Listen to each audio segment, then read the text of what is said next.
ఓం సమర్థ సద్గురు శ్రీ సాయినాథాయ నమ. ఓం శ్రీ రమణాయ నమ. ఆ జీవుడు దేహంతో కలిసి ప్రపంచ విషయాలతో సంబంధం పెట్టుకుని నేను నాది అనే భావంతో ఉంటాడు. నానా యాతనలు పడుతూ విముక్తికై చూస్తాడు. దీనికంతకు కారణం జీవునికి తాను అసలు పరబ్రహ్మ నుంచి విడి అనే భావం కలగడమే. దేహం జడం, దాన్ని నడిపేది ఆత్మశక్తి. ఆ శక్తి అన్నింటిలో అన్ని కాలాల్లో ఒకటిగా సాక్షిగా ఉంది. అసలు ఉన్నది ఆ ఆత్మ ఒక్కటే. అదే ఈ జగత్తుకు చిద్వస్తువు అంటే సత్ లేక చైతన్యం. ఆ సత్ యొక్క ప్రకాశమే చిత్. సత్ యొక్క స్వభావం ఆనందం. ఆ మూడు కలిసి సచ్చిదానందం. కానీ అంతా ఒకటే ఆత్మ. ఆ ఆత్మశక్తి లేకపోతే దేహం ఉత్త అర్థం లేని చట్రం. ఆ దేహం నాశనం అయ్యేది. కానీ ఆ దేహం నేను అనదు. అలాగే ఆత్మకు నేను అనవలసిన పని లేదు. అయితే ఈ నేను ఏమిటి? అది ఎట్లా, ఎక్కడి నుంచి పుట్టింది అని యోచిస్తే చైతన్య శక్తి రూపమైన ఆత్మకు జడదేహానికి మధ్య నిరంతరం నేను నేను అంటున్నదే అహమిక. అదే అంటే జీవుడే అహం అన్నమాట. ఆ అహం మొదటి నుంచి మనలో గట్టిగా లోతుగా పాతుకొని ఉంటుంది.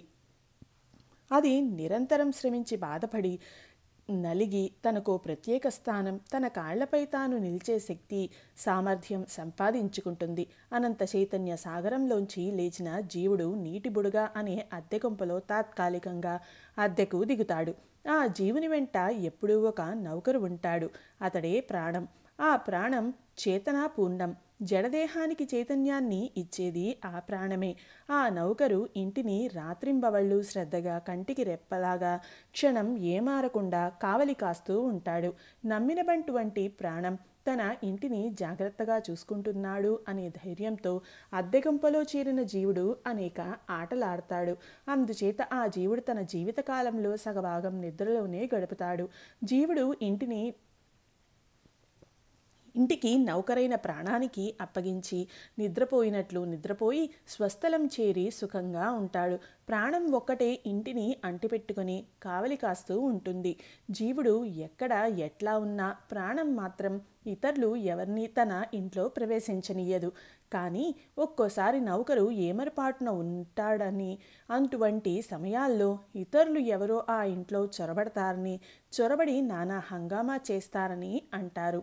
జీవుడు ప్రస్తుతం ఉంటున్న అద్దెకుంప నచ్చకపోతే ఏదో ఒక వంక చూపి ఇల్లు ఖాళీ చేసి ముందు నౌకర్ని బయటికి పంపి తాను తీరికగా తప్పుకుంటాడు. ఆ అద్దెకుంపలోంచి వెళ్ళిన జీవుడు మహాసాగరంలో నిలవలేక అలవాటు చొప్పున కానీ పాత వాసనల ఫలితంగా కానీ వేరొక కొంప అద్దెకు తీసుకుంటాడు. అక్కడ అంతే. ఆ విధంగా జీవుడు అనేక కొంపలు మారి చివరికి స్వస్థలం చేరుకుంటాడు. జీవుడు గాఢనిద్రలో హృదయంలోనూ మెలకువలోనూ మేధస్సులోనూ ఉంటాడు అంటారు. నువ్వు పరిమితమైన నీటి బుడగవు కావు, అపరిమితమైన ఆత్మవు అని గురువు తెలియచెప్పినప్పుడు జీవుడు గుర్తించి ప్రత్యేక వ్యక్తిత్వం వైపు మొగ్గడం తగ్గిస్తాడు. ఆ సత్యాన్ని తెలుసుకోవడమే తాను అదిగా ఉండటం అంటే అసలు పరబ్రహ్మగా, విశ్వ చైతన్యంగా, శక్తిగా, ఆత్మగా నిలవడం. దాన్నే ఆత్మసాక్షాత్కారం అంటారు. అంటే నువ్వుగా ఉండటం. భగవాన్ని దర్శించిన వారిలో కొందరి సంగతులే రికార్డు అయ్యాయి. అందులోనూ కొన్నే ప్రకటింపబడ్డాయి. కానీ ఇంకా ఎందరో ఎన్నెన్నో దివ్యానుభవాలు, గొప్ప గొప్ప సంగతులు, అద్భుతమైన విషయాలు ఏ ప్రకటన లేకుండా వారి వారి హృదయాల్లో అమూల్య నిధులుగా నిలిచిపోయాయి.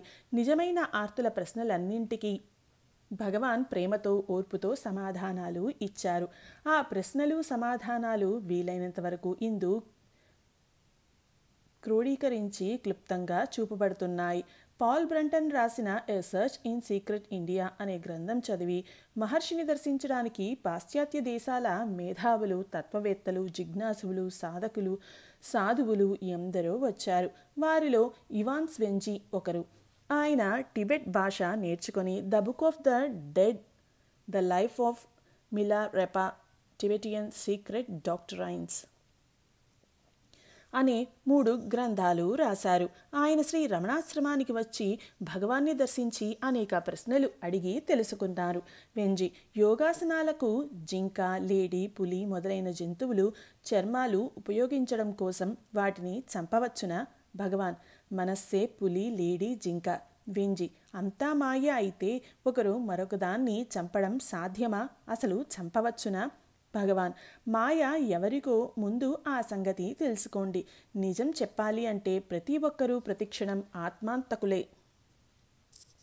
వెంజి: పులి లేడి జింక చర్మాలు యోగాసనములకు ఉపయోగించడం వల్ల లాభం ఏమిటి? భగవాన్: ఆ చర్మాలు అయస్కాంత శక్తికి అనుకూలమైనవనో ప్రతికూలమైనవనో చెబుతారు. ఆ సంగతుల్ని కొందరు యోగులు గ్రంథాల్లో రాశారు. కానీ జ్ఞాన మార్గంలో అవన్నీ అనవసరం. నిశ్చలత్వమే ఆసనం. నువ్వు ఉన్నదే ఆసనం. ఆసనం ముద్ర నిజంగా ఆత్మలో ఉండాలి. అది లోపలి సంగతి. తక్కినవన్నీ బయట సంగతులు. వెంజి: ధ్యానానికి ఏ సమయం మంచిది? ఏది అనుకూలమైన కాలం? భగవాన్: కాలం అంటే ఒక భావన, ఒక తలంపు, ఒక ఐడియా మాత్రమే. అసలు అన్నది సద్వస్తువు ఒక్కటే. మీరు ఆ సద్వస్తువు గురించి ఏం యోచిస్తే అది అదే అవుతుంది. అది ఆ రూపంలోనే దర్శనం ఇస్తుంది, గోచరిస్తుంది.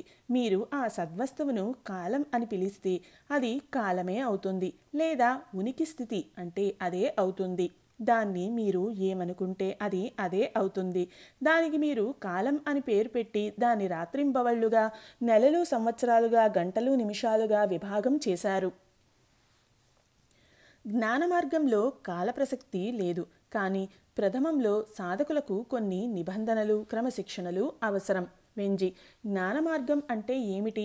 భగవాన్: జ్ఞాన యోగాదులకు మనోనిగ్రహం, ఏకాగ్రత అవసరం. వ్యక్తి సమిష్టిలో, ఈశ్వరునిలో, ఆత్మలో ఐక్యం కావడమే యోగం. అయితే ఈ వియోగం ఎట్లా వచ్చింది అని యోచిస్తుంది జ్ఞాన మార్గం. వియోగం సద్వస్తువు నుంచే. వెంజి: మాయా అంటే ఏమిటి? భగవాన్: మాయ ఎవరికి? ముందు దాన్ని తెలుసుకోండి. అప్పుడు మాయ అదృశ్యమవుతుంది. సర్వసాధారణంగా అందరూ మాయ గురించి తెలుసుకోవాలని చాలా తాపత్రయపడతారు. కానీ అసలు మాయ ఎవరికి అని యోచన చేయరు. అలా యోచించకపోవడం మూర్ఖం, అవివేకం. మాయ వ్యక్తం, అది బయట సంగతి. కానీ సాధకుడు, అన్వేషకుడు మాయ మనలో లోపల ఉన్నట్లు అదేదో వ్యక్తమైనదిగాను పరిగణిస్తాడు. అనంతం, అవ్యక్తం అనే వాటిని తెలుసుకోవడం కన్నా అక్కడ ఆ క్షణం అనే వాటిని తెలుసుకోవడం మంచిది. వెంజి: ఆత్మసిద్ధికి కర్మాచరణ అభ్యంతరమా? భగవాన్: ఏమాత్రం కాదు. జ్ఞానిని ఏ కర్మ బంధించదు.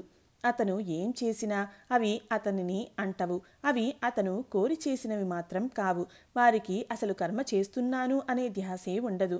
కర్మలు వాటంతట అవి వారి ద్వారా జరుగుతాయి, అంతే. వారు అన్నింటితో పాటు ఆ కర్మలకు సాక్షిగా ఉంటారు. ఏ బంధం, ఆసక్తి లేకుండా వారు పనులు చేస్తారు. వారు చేసే పనులకు ఓ ఉద్దేశం, ఓ ఆశయం, ఓ ఆశ, ఆలోచన, యత్నం అంటూ ఏమీ ఉండవు. జ్ఞాన మార్గాన్న నడిచేవారు సర్వకర్మలు ఆచరిస్తూ విచారణ సాగించవచ్చు. వారికి కర్మ బంధం కాదు, అది అడ్డు రాదు. కానీ సాధకునికి మొదట్లో కొంత తికమక కలుగుతుంది. క్రమంగా వారికి ఏ కర్మాచరణ బంధం కాదు. వేంజి: అభ్యాసం, సాధన అంటే ఏమిటి? భగవాన్: నిరంతరం నేనును అన్వేషించడం, అహం మూలం కనుక్కోవడం. అసలు నేనే అహమే, ఆత్మే, వాస్తవత్వమే, సత్ పదార్థమే, సచ్చిదానందం. దాన్ని విస్మరించినప్పుడే బాధ, దుఃఖం అన్నీ వచ్చి పడతాయి. సాధన తీవ్రమయ్యే కొద్దీ అవి బాధించవు. వెంజి: ఆత్మసిద్ధికి బ్రహ్మచర్యం అవసరమా? భగవాన్: బ్రహ్మలో చరించడమే బ్రహ్మచర్యం. దానికి మామూలుగా ఉపయోగించే బ్రహ్మచర్యం అనే మాటకి ఏం సంబంధం లేదు. నిజమైన బ్రహ్మచారి బ్రహ్మమే అంటే అతడు బ్రహ్మస్థితుడు. అతడు ఆత్మానుభవం ఆనందమని తెలుసుకుంటాడు. దాన్ని సాధనలో తెలుసుకోవడానికి చాలా వాటికి మళ్ళీ అది ఒక ఉపకరణం మాత్రమే. అందుచేత గృహస్థు కూడా ఆత్మసిద్ధి పొందవచ్చు. వెంజి: యుద్ధాలు అన్యాయం కాదా? భగవాన్: ఆత్మస్థితునికి యుద్ధంలో ఒకరు చనిపోయినా, అనేకులు చనిపోయినా భేదం ఉండదు. అంతా ఆత్మగా గుర్తించే వారికి చావు ఏమిటి, పుట్టుక ఏమిటి? అతడు సమస్త ప్రాణికోటిని చంపవలసి వచ్చినా అటువంటి శుద్ధాత్మునికి ఏ పాపము అంటదు. ఆ సందర్భంలో భగవాన్ భగవద్గీతలోంచి ఓ శ్లోకం చదివారు. నేను కర్తను అనే భావం లేనివాడు, బుద్ధి నిస్సంగమైనవాడు. అతను లోకంలోని ప్రాణులన్నింటినీ చంపినా చంపనట్లే. అతడు బంధితుడు కాదు, చలం. చంపడానికి ప్రేరేపించిన శక్తే శిక్షించడానికి పూనుకుంటుంది. ఆ శక్తి చేతిలో వ్యక్తి, సంఘం, ప్రపంచం అన్నీ పరికరాలు. వెంజి: ఈ జన్మలో చేసిన కర్మఫలం వచ్చే జన్మలో పనిచేస్తుందా? భగవాన్: అసలు మీరు ఇప్పుడు జన్మించారా? ఇతర జన్మల గురించి యోచిస్తారెందుకు? సత్యమేమిటంటే పుట్టుక చావు లేదు. పుట్టినవాడినే చావు గురించి యోచించనివ్వండి. వెంజి: మహర్షి నిర్వికల్ప సమాధిలో ప్రవేశిస్తారా? భగవాన్: కళ్ళు మూస్తే నిర్వికల్పం, కళ్ళు తెరిస్తే సవికల్పం. ఎప్పుడూ ఉండేది తనదైన స్థితి, అదే సహజ స్థితి. వెంజి: సిద్ధులు కలయోగులు అన్నారు, వారి గురించి భగవాన్ ఏమంటారు? భగవాన్: సిద్ధులు శక్తులు ప్రకటనల వల్ల వ్యక్తమవుతాయి. అవి మనసుకు సంబంధించినవి. వెంజి: కైలాసం, కాశీ వంటి పుణ్యక్షేత్రాలు దర్శించడం వల్ల ప్రయోజనం ఉంటుందా? భగవాన్: ఉంటుంది. వెంజి: ఆ క్షేత్రాల్లో చనిపోతే ఫలితం ఉంటుందా? భగవాన్: ఉంటుంది. కాశీ, కైలాసం, మృత్యువు అంటే ఏమిటో ముందు స్పష్టంగా అర్థం అయితే. వెంజి: జ్ఞానికి ఏకాంతవాసం అవసరమా? భగవాన్: ఏకాంతం మనసులోని సంగతి. మనుషుల మధ్య మసలిన మనోపవిత్రతను నిలుపుకున్నవాడు ఏకాంతవాసే.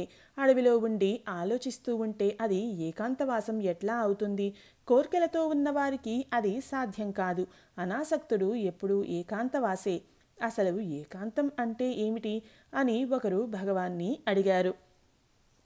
భగవాన్: ఏకాంతం అంటే బయట ప్రపంచం నుంచి విడినివాసం కాదు, ఆత్మలో స్థిరంగా నిలవడం. ఏకాంతవాసం అంటూ ఉన్న చోటు అన్నీ వదిలేసి మరో చోట నివాసం ఉంటే అక్కడ పరిసరాలు, పరిస్థితులు ఎదురవుతాయి. అక్కడ సరిపడక ఆ చోటు వదిలి మరో చోటుకు పెడితే అక్కడ అంతే.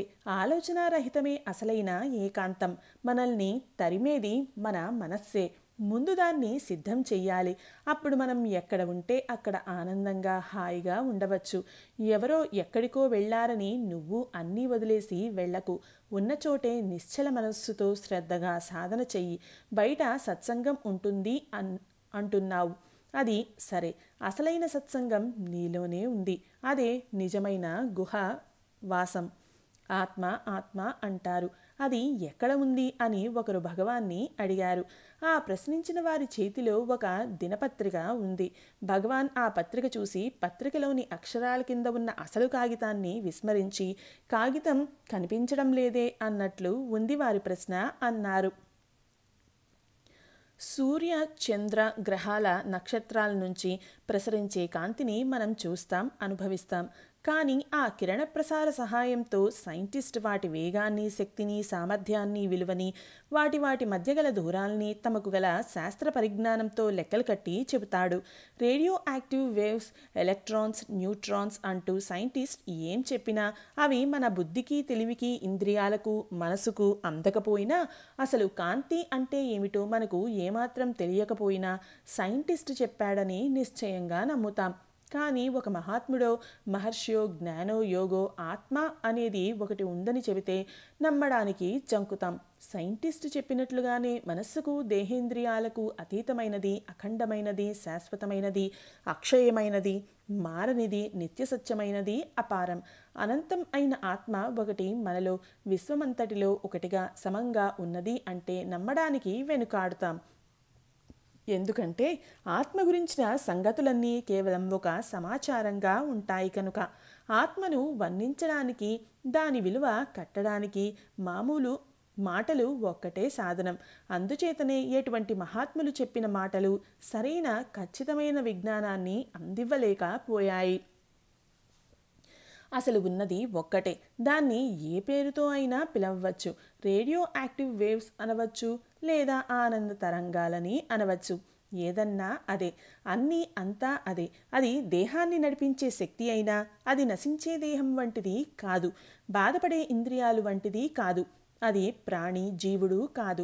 అది మనం అనుకునే మనసు కాదు, బుద్ధి, తెలివి ఏదీ కాదు. కానీ అది కేవలం సాక్షిభూతంగా సర్వకాల సర్వావస్థల్లో సమస్త విశ్వంలో ఒకటిగా సమంగా శాశ్వతంగా మారకుండా ఉంటుంది. అది తప్ప ఇంకోటి లేదు. దాన్నే అనేక పేర్లతో పిలుస్తారు. సత్ చిత్ ఆనందం అన్నీ అదే, అంతా అదే. అన్ని పేర్లు దాని పేర్లే, అన్ని రూపాలు దాని రూపాలే. అటువంటి ఆత్మకు అన్యంగా భిన్నంగా ఇంకా ఏదో ఉంది అనుకోవడం ఉత్త భ్రమ, అజ్ఞానం, అవిద్య. అలాగే దానికి అన్యంగా ఏ దేవుడు లేడు. దేవుడు అనేవాడు ఒకడు విడిగా ఉండి ఉంటే ఆయన ఆత్మరహితుడై ఉంటాడు అన్నమాట. అది అసంభవం. కనుక ఆత్మే సత్యం, వాస్తవం, దైవం, శాశ్వతం, శక్తివంతం, చైతన్యవంతం. అటువంటి ఆత్మ గురించి యోచించడం, మాట్లాడటం అసత్యం, అజ్ఞానం. అందుచేత భగవాన్ ఎప్పుడూ ఏకత్వాన్నే బోధించేవారు. ఆ ఏకత్వంలో ఏమీ ఉండదు, ఏమీ మిగలదు. అదే జీవిత లక్ష్యం కావాలి అన్నారు భగవాన్. మనిషిలో ఆత్మ అనేది ఎక్కడ ఉంటుంది అంటే పువ్వు సౌందర్యంలో, వృక్ష బలంలో, జంతువు అంగసౌష్ఠవంలో, దాని వేగంలో, మానవుని హృదయంలో ఉన్నది ఒకటే ఆత్మ, అదే ఈశ్వరుడు. కానీ మరికొందరు ఆత్మస్థానాన్ని సహస్రారంలో వెతకమన్నారు. ఇంకొందరు భూమధ్యలో అన్నారు. ఎంత మాట్లాడినా ఉన్నది ఆత్మ ఒక్కటే, ఇంకోటి లేదు. తక్కినవన్నీ నామ రూపాలతో కూడిన ప్రపంచం. అది మనోకల్పితం. అంటే సాక్షిగా ఉన్న నేనే ఆత్మ దాన్ని మించి విడిగా, అన్యంగా, భిన్నంగా ఇంకా ఏదో ఉంది అనుకోవడమే అజ్ఞానం, అవిద్య, భ్రమ. ఆత్మే వాస్తవం, యథార్థం. అది సత్యవంతమైనది, దివ్యమైనది, శాశ్వతమైనది, శక్తివంతమైనది, చైతన్యవంతమైనది. దాని గురించి మాట్లాడడమే, యోచించడమే అసత్యం. ఆత్మ ఎప్పుడూ అంతటా ఒకటిగా, శాశ్వతంగా, మార్పు చెందకుండా ఉంటుంది. ఓ గొయ్యి తవ్వి ఆ మట్టి అంతా బయటపోస్తే అక్కడ అగాధం ఏర్పడుతుంది. ఆ అగాధాన్ని చూసి ఇక్కడ అగాధం ఉందే అని ఆశ్చర్యపోతాం. కానీ ఆ అగాధం అక్కడ ఎప్పుడూ ఉంది, కానీ అది మట్టితో కప్పబడి ఉంది. మనం చేయవలసింది ఆ మట్టిని తొలగించడం. అలాగే జ్ఞానాన్ని కప్పిన, మూసిన మాయపొరను, అడ్డు తెరను తొలగించడం. దానిపైనున్న గట్టి పెంకును బద్దలు కొట్టాలి. అప్పుడు ఆత్మ ప్రకాశిస్తుంది. మనకు అన్నిటికన్నా అత్యంత సన్నిహితమైనది ఆత్మ. దాన్ని తెలుసుకోలేకపోతే, మనకు విడిగా, దూరంగా ఏదైనా ఉంటే ఇంకా దాన్ని ఎట్లా తెలుసుకోగలం? అసలు తెరను గమనించకుండా దానిపై కదలాడే బొమ్మల సంఘటనల్ని, విషయాల్ని గమనించడమే మన దృష్టి.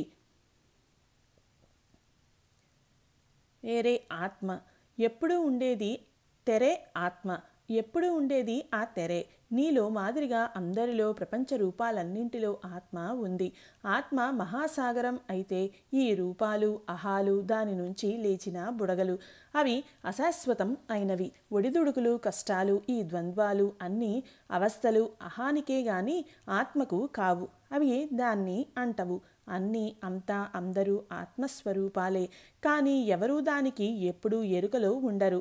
బాధలు, కష్టాలు, దుఃఖాలు, యాతనలు అన్నీ అనుభవిస్తారు. కానీ దేహాత్మ బుద్ధి వీడరు. అది అన్నింటిలోకి చిత్రమైన సంగతి. అందుచేత మనం చేయవలసింది ఆ దేహాత్మ బుద్ధిని పోగొట్టుకోవడం. అంటే నేను అనే ప్రత్యేక వ్యక్తిత్వం నాశనం కావడం. పుట్టేది గిట్టేది దేహం. నిద్రలో ఆ దేహం ఎరుకలో ఉండదు. అయినా నువ్వు ఉంటావు గాని దేహస్ఫురణ ఉండదు. అంటే నువ్వు నిద్రలో దేహం కాదు, అవునా? అటువంటప్పుడు నువ్వు మేల్కొన్న తర్వాత దేహివి ఎట్లా అవుతావు? ముందు ఆ సంగతి యోచించి తెలుసుకుంటే సర్వం ఆ భారతిలో సర్వం అహంకరణను ఆత్మ అని చాటుతుంది. అహంకారం నుంచి జనించే ఇంద్రియాలు, మనస్సు ఆత్మనిరూపణకు చాలవు. అసలు వాటి ఉనికికి ఆధారం ఆత్మే కదా. ఆత్మ లేక అవి నిలవలేవు. ఆత్మకు మార్పు లేదు. అది ఎప్పుడూ ఒకే రీతిగా, ఒకటిగా ఉంటుంది. మధ్యలో వచ్చింది అహంకారం. ఆ అహంకారం లేవగానే దాని వెనుక వ్యక్తిత్వం తలెత్తుతుంది, అంటే మేల్కొంటుంది. తర్వాత స్ఫురణ భావన, తలంపు పుడతాయి. ఆ తలంపులో ఒకటి నాకు ఆత్మసిద్ధి కాలేదు, నన్ను నేను తెలుసుకోలేకుండా ఉన్నాను అని. అదంతా అహంకారం ఆడించే ఆట. దానికి కారణం నువ్వు దాని వలలో చిక్కుకోవడం. మెలకువలోని నేను కేవలం అహంభావన. నిద్రలోని నేను నిజమైన, సహజమైన నేను నిజానికి నిద్రలో ఉన్నది. మెలకువలో ఉన్నది ఒకటే నేను. కానీ నిద్రలో నిర్గుణంగా ఉండి మెలకువలో సగుణమైన నానాత్వం తాలుస్తుంది. నిద్రలోని నేనే నిజమైనది, శాశ్వతమైనది. అదే ఆత్మ. ఆ ఆత్మను గురించి తెలుసుకునే విధానమే ఆత్మవిచారణ మార్గం అంటారు. ఆ మార్గంలో మర్మం లేదు, నిగూఢత్వము లేదు. అది గుప్త విద్య కాదు. దాని ఉద్దేశం మనసును దాని మూలం వైపు తిప్పడం. కానీ దాన్ని తెలుసుకోవడానికి ఒకటి అడ్డు వస్తుంది, అజ్ఞానం. అజ్ఞానం అంటే ఆత్మను మనోదేహాలుగా భావించే మిథ్యాజ్ఞానం. ఆ జ్ఞానం తొలగిందా ఆత్మ మిగులుతుంది, జ్ఞానం గోచరిస్తుంది. కానీ నిజం చెప్పాలంటే జ్ఞాన అజ్ఞానాలకు అతీతమైనది ఆత్మ. అది సదా సహజ స్థితిలో ఉంటుంది. ఆత్మవిచారణ చేయకపోతే జీవితంలో లోక విచారణ ప్రవేశిస్తుంది. విచారణ కన్నా ఏ భక్తికి ఏ సత్కర్మ అధికం కావు. ఆత్మవిచారణ ఒక విభజన కాదు, కేవలం తానేదై ఉన్నదో దాని మీద దృష్టి కేంద్రీకరించడం. అంటే నిరంతరం మనతో నేను నేను అని అంటున్న దానిపై దృష్టి పెట్టడం. అజ్ఞానపు తెర తొలగించడానికే ఈ సాధనలన్నీ.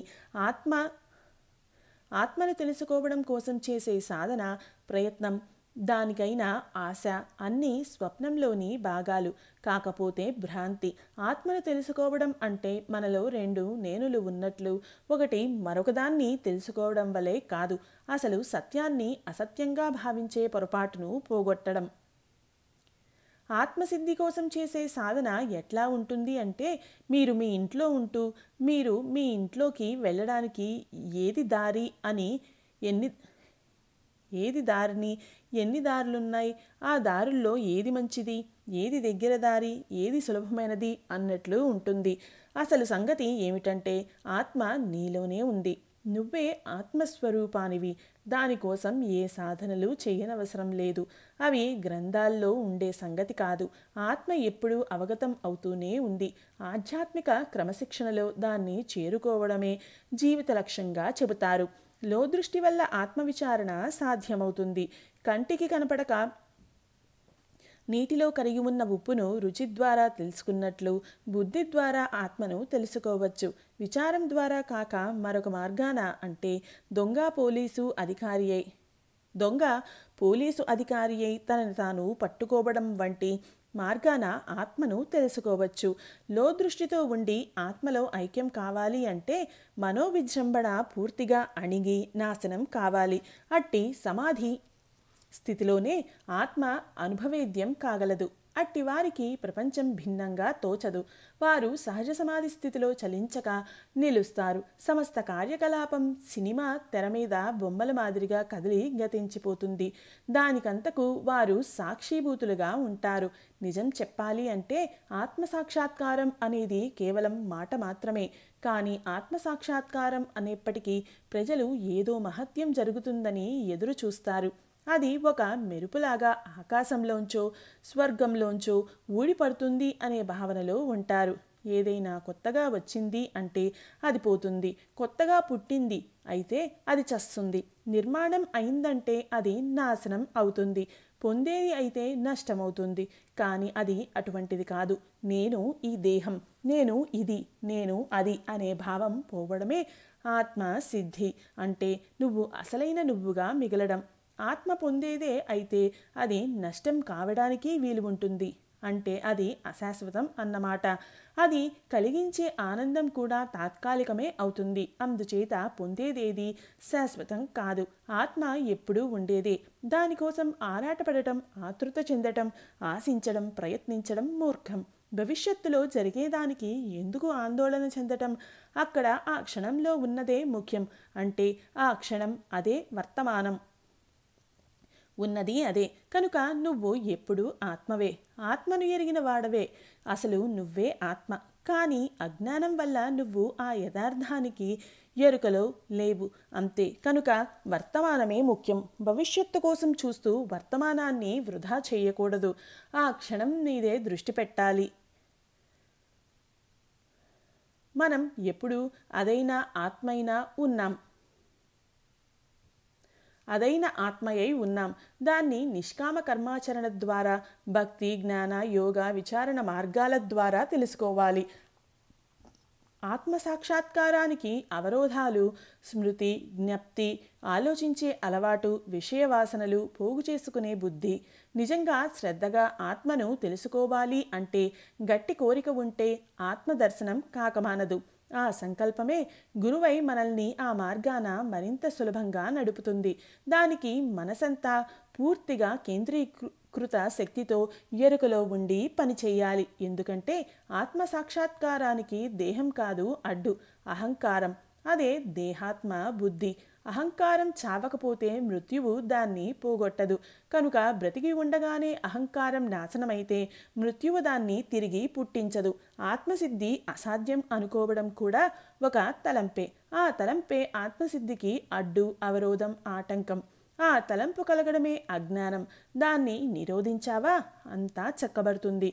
అజ్ఞానానికి సమమైనది అహంకరణ. దాని మూలాన్ని చేరితే అది అదృశ్యమవుతుంది. నేను అనే మొదటి తలంపు ఎక్కడి నుంచి పుడుతుందో గమనిస్తే నేను అనే అహంభావం అదృశ్యమై అనంతమైన అహమహం అనే స్ఫురణ కలుగుతుంది. అంటే దేహాత్మ బుద్ధి నశిస్తుంది. నేను దేహాన్ని అనే నిశ్చయభావం కూకటి వేళ్లతో కూలుతుంది. అందుచేత నేను అను మొదటి తలంపు పుట్టు చోటు తెలుసుకొని అక్కడ నిశ్చలంగా నిలవాలి. అక్కడ ఉన్నదేదో అది అంతటా ఒకటిగా, సమంగా, నిత్యసత్యంగా, శాశ్వతంగా ఉంది. అదే అంతని చూసుకుంటుంది. అక్కడ ప్రత్యేక వ్యక్తిత్వపు శక్తి ఏదీ పనిచేయదు. సముద్రం అలలను లక్ష్య పెట్టనట్లు ఆత్మ దేహాన్ని గుర్తించదు. నువ్వు చేయవలసింది నిశ్చలంగా ఉండటం. ఆ నిశ్చలతే నేను అన్న స్ఫూర్తి. అదే ఆత్మసిద్ధి. అది వర్తమానాల వాస్తవత్వాన్ని అనుభవిస్తుంది. అది అన్నింటికీ సంపూర్ణ ఎరుకలో ఉంటుంది. అదే మన సహజ స్వభావం. అప్పుడు కలిగే సహజ స్థితినే నిర్వికల్ప సమాధి అంటారు. ఎందుకంటే ఆ స్థితిలో మనసు సంశయాల నుంచి స్వేచ్ఛ పొందుతుంది. ఆ స్థితిలో ఉన్న వారికి ఒక దాని వెంట మరొకటి సంభవించే అవకాశాలు, బహుశా జరగవచ్చుననే ఆశలు, వాటి మధ్య ఊగిసలాడవలసిన పని ఉండదు. అంటే ఏ రకమైన వికల్పం ఉండదు. నువ్వు చూడవలసింది, చేయవలసింది నిశ్చలంగా ఉండటం. అంటే నువ్వు ఉన్నట్లే ఉండటం. అంటే నువ్వేం చేస్తున్నా నువ్వు నువ్వే. నువ్వు నువ్వు కాకుండా పోవు. కానీ మమకారం లేకుండా, ఇష్టాయిష్టాల ప్రమేయం లేకుండా పని చెయ్యాలి. లేదా ఆ పని జరగనివ్వాలి. జరిగే వాటికి మనసును గొడవ పడనివ్వకూడదు. నీ పని ఉండటం అంటే అలా ఉండాలి, ఇలా ఉండాలి అని, అలా ఉంటాను, ఇలా ఉంటాను అని కాదు. నిశ్చలంగా, స్థిరంగా ఉండటం. అదే నీ ధర్మం.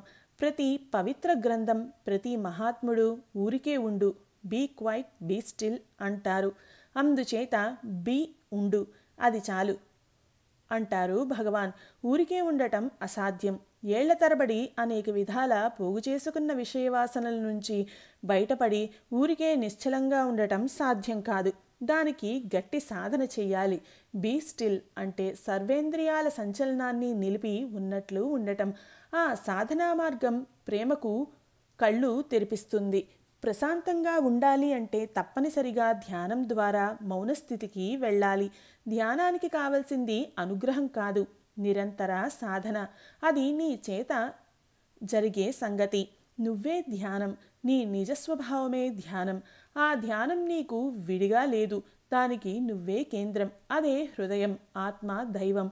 అదే అసలు నువ్వు. దాన్ని అందుకోవడానికే, నిన్ను నీవు తెలుసుకోవడానికే నువ్వు ధ్యానం చేస్తావు. అందుకే ధ్యానమంతా ఉత్తమమైంది లేదు అన్నారు భగవాన్.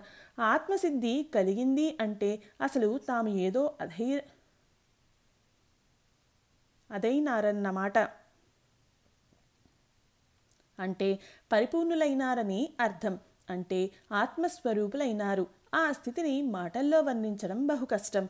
ఆ స్థితిని అందుకున్నవారు అది ఇది ఏదీ కాకుండా ఆత్మగా మిగులుతారు. ఊరికే ఉండటం అంటే అదే.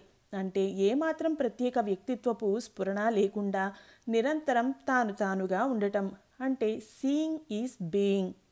అందుచేత ఎప్పుడూ ఆత్మను తెలుసుకునేవా వాడివిగా ఉండకపోవడమే పరిపూర్ణంగా ఉండటం. ఆ స్థితిలో ఉన్నవారు సంసారం చేయవచ్చు, గుహలో జీవించవచ్చు, వారికి అన్నీ అంతా ఒక్కటే. అటువంటి మహాత్ములు ఇట్లా ఉండాలి, అట్లా ఉండాలి, అక్కడ ఉండాలి, ఇక్కడ ఉండాలి అనేది లేదు. ఆత్మలో ఐక్యమైన వారికి ప్రపంచం లేదు, ప్రపంచం పట్టదు. వారికి బాధ దుఃఖం ఏమీ ఉండవు. దానికి కారణం వారిలో అవిద్య నాశనం కావడం. అసలు అవిద్య అనేది వాస్తవంగా లేదు. సమస్త శాస్త్రాలు అవిద్య అనేది లేదని చెప్పడానికి చేసే ప్రయత్నాలే. అవిద్య కేవలం అజ్ఞానం, కాకపోతే ఆత్మను మరవడం. సూర్యుని ముందు చీకటి లేనట్లే జ్ఞానప్రకాశంలో అవిద్యకు తావులేదు. ఆత్మ సిద్ధించిన వారికి శక్తులు ఉత్పత్తి కావచ్చు, వారి చుట్టూ జనం చేరి గోల చేయవచ్చు, అయినా వారు చలించరు. వారి స్థితి భిన్నం కాదు. అటువంటి వారికి ఏకాంతవాసంతో పని లేదు. వారు నిరంకుశాధికారుల మల్లెనో చంటిబిడ్డల మాదిరిగానో ఉంటారు. వారికి ఎటువంటి జాగ్రత్తలు ఆందోళనలు ఉండవు. ఆత్మసాక్షాత్కారం పొందినవారు మళ్ళా ఆ స్థితిని పోగొట్టుకోవడం అంటూ ఉంటుందా అని ఒకరు భగవాన్ని ప్రశ్నించారు. అవకాశం లేకపోలేదు. సాధన మొదట్లో చాలా అవకాశం ఉంది. ఏమాత్రం బంధం మమకారం కోర్కే ఉన్నా, ఆ కోర్కే ఎటువంటిదైనా, చివరికి దైవ సంబంధమైన కోరిక అయినా సరే, కోరిక మిగిలి ఉంటే వారు తిరిగి మామూలు ప్రపంచంలో పడిపోయే ప్రమాదం లేకపోలేదు. అదంతా వాసనల ఫలితం. వాసనలు మనల్ని మన సహజస్థితి నుంచి లాగేస్తాయి లేదా అడ్డుపడతాయి. వాసనలన్నీ ఒకే ఒక్కసారిగా పోవు కనుక వాటిని అన్నింటినీ పూర్తిగా సర్వనాశనం చేయాలి. అంటే ఏ కోరిక లేకుండా పోవాలి. లేకపోతే ఎంతటి వారి విషయంలోనూ ప్రమాదం ఉండనే ఉంటుంది. ఆత్మ సాక్షాత్కారం అనేది కొందరికి మెరుపుమల్లే కలిగి పోతుంది. మెరుపులాగా వచ్చేది మెరుపులాగే పోతుంది. అది ఆత్మ సాక్షాత్కారం కానే కాదు అన్నారు భగవాన్. ఓం సమర్థ సద్గురు శ్రీ సాయినాథాయ నమః. ఓం శ్రీ రమణాయ నమః.